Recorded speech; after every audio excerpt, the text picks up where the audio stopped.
রব্বুল আলামিন। রাত এখন 12টা বাজে,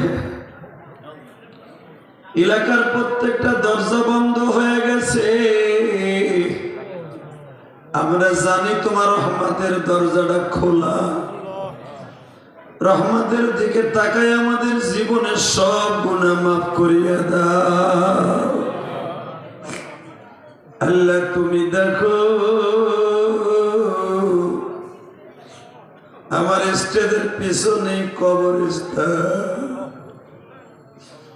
শত শত মানুষ ঘুমিয়ে আছে মালিক।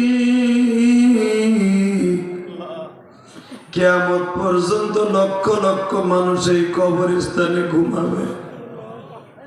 আল্লাহ সবাইকে তুমি মাফ করে দিও, কবরটা জান্নাতের বাগান বানায় দিও। আল্লাহ এই মাদ্রাসাকে কবুল করে নাও। আল্লাহ নটা খোলা